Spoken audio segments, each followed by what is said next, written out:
Alors oui, comme ma présentation s'intitule, c'est Compter les groupes d'intérêt au Canada pour le défrichement d'une obscure réalité. J'appelle ça comme ça parce que j'ai vraiment orienté mon texte vers une justification de ce que je fais. Parce que là, à toutes les fois que j'ai présenté ce travail-là, ce projet-là, j'ai eu à répondre à la question à quoi ça sert. Alors, j'ai vraiment orienté ça, puis le fait que, bon, je vais expliquer plus tard. Mais bon, alors, tout le monde postule de l'importance des groupes d'intérêt, des lobbies dans le système politique canadien, comme dans tous les systèmes politiques occidentaux.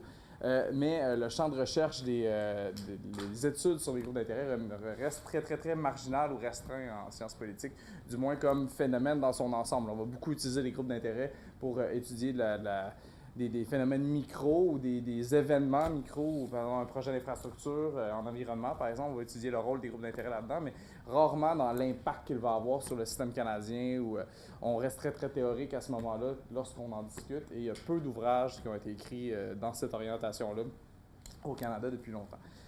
Il y a une espèce d'incongruité entre l'importance présumée du sujet et la recherche qui est faite. Donc, c'est là-dedans que je m'en vais. Alors, c'est pour ça que j'oriente le texte et ma présentation vers la justification de ce que je fais pour éviter de répondre à la question après, à quoi ça sert de faire ça? Oui, pardon. Oups. Ah, c'est vrai. Et voilà. Pourquoi, d'abord, c'est marginal?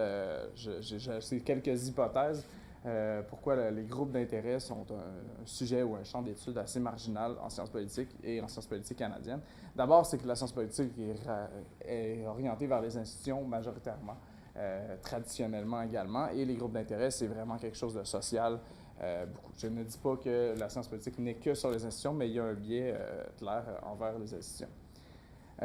C'est que le champ d'études aussi demande énormément de données et on arrive présentement à une époque où on est capable d'extraire ces données-là, mais jusqu'à tout récemment, c'était à peu près impossible. Et faire de la recherche sur les groupes d'intérêt, ça veut aussi dire avoir des problèmes à agglomérer des conclusions, par exemple. C'est-à-dire qu'un cas et un autre peuvent avoir deux conclusions totalement contradictoires parce qu'on est dans le micro, puis on parle d'influence beaucoup dans ce domaine-là, et l'influence, c'est quelque chose qui peut être très, très, très, très aléatoire dans la manière dont ça se précise. Alors aussi, bon, en sciences politiques canadiennes, on a un biais institutionnel, c'est un biais top-down qui est contraire un peu, ou disons contradictoire avec le biais américain qui est plus bottom-up, pour le dire en anglais. Mais alors c'est ça, c'est une des raisons pourquoi le champ est peu utilisé au Canada, à mon avis. Et aussi, je crois que c'est un sujet qui est marginal dans toutes les disciplines. C'est un sujet qui est multidisciplinaire par essence. Il y a beaucoup d'auteurs en économie, en sociologie, en sciences politiques. Et dans chacun des domaines, le sujet n'est pas un sujet traditionnel d'aucune de ces disciplines-là. Alors, puisque c'est une discipline qui embranche un sujet qui embranche plusieurs autres disciplines, on a tendance à le mettre un peu de côté dans les manuels scolaires ou les manuels de première année de baccalauréat, par exemple. Ce que nous faisons, c'est que ce que je présente dans ma recherche, c'est que j'essaie d'expliquer la forme de la population des groupes d'intérêt au Canada. C'est-à-dire que pour moi, la population de groupes d'intérêt, c'est la communauté mobilisée au Canada. C'est la communauté politique qui a le plus d'influence, à mon avis, c'est-à-dire ceux qui sont mobilisés. Alors, j'essaie d'expliquer la forme, la densité et la diversité, pour employer les termes précis de la recherche, sur des groupes d'intérêt au Canada. Et ça se fait par la recherche, la collecte de données. C'est la création d'une base de données démographique sur les groupes d'intérêt. C'est-à-dire faut les trouver avant de pouvoir les identifier. Il faut les trouver, identifier et les classer et voir les rapports de force qui existent entre les divers types de groupes d'intérêt pour en arriver à être capable d'expliquer la forme. Je m'intéresse particulièrement au gouvernement fédéral, à l'Ontario et au Québec, parce que le sujet de recherche obligeant, les données sont plus disponibles dans ces trois écosystèmes politiques, je dirais, que les autres, parce que, bon, j'ai regardé un peu ailleurs au Canada et les principales sources que j'utilise pour faire ça avec le gouvernement fédéral, l'Ontario et le Québec ne sont pas disponibles ou sont déficientes dans les autres provinces. Alors, oui, je m'excuse, oui, oui. Je peux le faire. Oui, oui, c'est bon, parfait. C'est mon plan en même temps. Parfait. D'habitude, j'allais plus visiblement. OK, alors, Pourquoi compter des groupes d'intérêt? Et là, on entre directement au cœur de la justification. C'est qu'on espère généraliser des conclusions. Et aussi comparer des conclusions pour savoir laquelle est la plus importante d'un point de vue relatif pour expliquer le plus grand nombre de cas. J'ai vraiment une démarche qui est rationaliste critique où l'objectif, c'est de trouver la théorie qui explique le plus grand nombre de cas parce que dans l'ensemble de tous les cas qui existent, il y a beaucoup de théories qui peuvent expliquer plein de cas. Alors, l'important, c'est d'agglomérer et de voir laquelle peut nous généraliser le mieux. Alors, c'est pour ça que je trouve qu'on a besoin de données, des données quantitatives énormes pour faire une recherche sur l'impact des groupes d'intérêt dans la démocratie, qui est ultimement le but du champ de recherche. Aussi, un autre élément qui justifie pourquoi on compte les groupes, c'est que certaines théories postulent la centralité des groupes.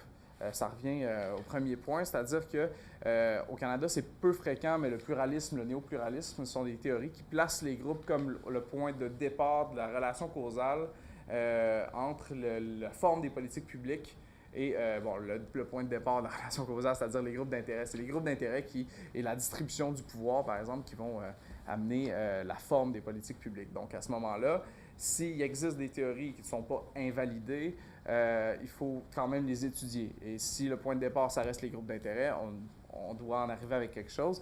Et compter les groupes nous permet de généraliser à ce moment-là. Donc, c'est des théories qui, à mon avis, sont un peu laissées pour compte au Canada. Et bon, j'espère y rentrer de plein fouet. Ensuite, il y a toute la question de la nature de la communauté politique. Le Canada a été étudié sur énormément d'angles, que ce soit les idéologies, les études électorales, mais rarement et très très peu, et en fait presque jamais, sur la nature de la communauté politique mobilisée, qui, à mon avis, est celle qui est la plus importante. C'est un postulat de base, c'est un postulat qu'on peut critiquer, mais à mon avis, ceux qui se mobilisent sont encore plus importants que ceux qui votent.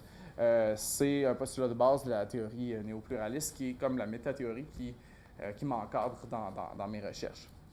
Et éventuellement, comme le saint graal de la recherche sur les groupes d'intérêt, c'est la mesure de l'influence. Si on veut pouvoir un jour en arriver à la mesure de l'influence des groupes d'intérêt sur les politiques publiques, il faut agglomérer énormément de données. Présentement, la recherche est très, très, très faible là-dessus, mais il y a beaucoup de percées, d'avancées, d'essais de méthodologie, des logiciels qui sont créés pour analyser des discours et tout ça, qui permettent de vraiment d'avoir un espoir sur, sans être capable de mesurer l'influence, peut-être être capable de voir l'adéquation entre le succès d'un groupe d'intérêt et le résultat d'une politique publique. Et pour ça, ça va prendre des données agglomérées et en grande quantité. Alors, pourquoi compter les groupes? C'est les 4 principaux points que j'amène. C'est aussi, la revue de la littérature, c'est aussi au Canada quelque chose que vous allez voir est peu répandu, mais c'est une tradition qui reste marginale en sciences politiques, mais qui existe aux États-Unis. Le premier à avoir compté les groupes, c'est Schatzschneider, qui avait découvert qu'il y avait un débalancement entre les groupes économiques et les groupes sociaux, disons, là, pour le dire dans les termes de l'époque. Mais de tout temps, on avait un peu essayé avec divers niveaux de réussite ou diverses ambitions. Il y a beaucoup de chercheurs qui avaient commencé à utiliser les registres de lobbying et tout pour agglomérer ces résultats-là, pour voir qui était mobilisé aux États-Unis. Ça vient principalement justement des pluralistes et des néopluralistes plus récemment. Les dernières en date, là, je veux dire, ça pourrait dater de 2014-2013, il y en a. Mais en termes théoriques, la recherche qui compte les groupes d'intérêt est surtout lancée par Gray Lowery en 1996, qui ont amené l'écologie des populations dans le champ des recherches sur les groupes d'intérêt. Puis je veux dire, par exemple, ici au Canada, les chercheurs canadiens, en tout cas, les chercheurs canadiens, par exemple, comme Myriam Smith, qui nomment ces recherches-là, utilisent encore la référence de Walker. Le livre de 2005, Civil Society de Myriam Smith, elle utilisait la référence de Walker en 91. Alors, c'est vraiment quelque chose qui passe en dessous du radar. Alors que l'Europe, par exemple, si on regarde les dates, là, puis j'aurais pu en mettre d'autres, mais l'Europe est rentrée de plein fouet. C'est sûr qu'il y a Lowery aussi dans ces auteurs-là, mais est rentrée de plein fouet dans cette recherche-là, notamment avec la construction de l'Union européenne, qui se cherche, elle, une société, qui se cherche des citoyens. Et elle l'a trouvé dans la communauté politique mobilisée dont je parle. Du moins, les chercheurs voient beaucoup d'espoir dans ça, parce que ça reste une manière des citoyens de se mobiliser en groupe pour être capable d'atteindre l'administration publique et d'influencer les politiques publiques, surtout avec les taux de participation qui sont archi nuls en Europe. En fait, pour l'Union européenne. La littérature canadienne, bien, voici ce qu'on peut trouver d'ambition de chercher, de compter les groupes d'intérêt. Le premier qu'on a pu trouver, c'était en 1976, Robert Purchas, dans un livre qui comparait les États-Unis au Canada, qui disait pourquoi au Canada c'est moins important les groupes d'intérêt que ça l'est aux États-Unis. Ça revient constamment dans la littérature. Et c'est probablement vrai en quelque sorte, mais c'est la seule étude pour vrai qui a commencé à compter les groupes de cette façon-là. Et ensuite, c'est surtout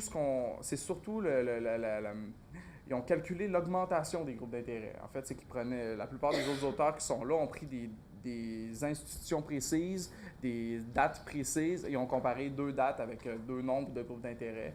Et c'est à peu près ça. Et la seule illustration qui en ressort, c'est qu'il y a plus de groupes d'intérêt qu'avant au Canada. Alors, c'est jamais dans une perspective d'expliquer la nature de la population. Le terme population n'est à peu près jamais revenu dans la littérature canadienne.